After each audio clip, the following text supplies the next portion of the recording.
Bwana, nyota ya Diamond Platnumz imezidi kuwaka licha ya majungu mengi ambayo watu wengi wamekuwa wakimtupia ya kutokusupport kile ambacho kimeendelea Tanzania. So licha ya Diamond Platnumz kuperform Nigeria na kwenda Lebanon pamoja na Benin, bado nyota ya Diamond Platnumz imezidi kuwaka kimataifa.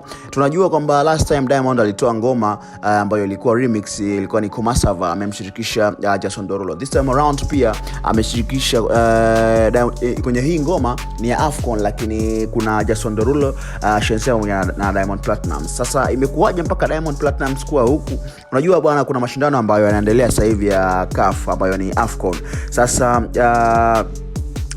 Afcon 2025 wameshirikisha wasanii tofauti kwa ajili ya kuandaa albamu yao, na kwenye wasanii hao alikuwa ni Neo, Davido, French Montana, Ira Star, Rema pamoja na Shenseea, na wengine ambao walikuwepo ni Jason Derulo, Mr. One ambaye anatokea Morocco, lakini pia mwingine anaitwa Salam Jared ambaye pia anatokea Morocco, lakini wengine ni Akon, Yemi Alade, Inos pamoja na Pato Ranking ambao wote wamejumuishwa kwenye albamu moja. Sasa kwenye albamu hiyo kuna ngoma 12, lakini kwenye ngoma 12 kuna ngoma moja ambayo yupo Diamond Platnumz, Jason Derulo na Shenseea, ambapo wameshirikiana, na hiyo ngoma inaitwa We Are Different. Ukisikiliza vizuri ile ngoma ambayo Diamond Platnumz ameimba na Jason Derulo pamoja na Shenseea, kuna maneno ambayo Diamond Platnumz ameyaimba ya Kiswahili. So licha ya Diamond Platnumz kuwaka kimataifa, lakini bado anaendelea kututhibitishia kwamba hawezi kuiacha lugha yake ya Kiswahili. So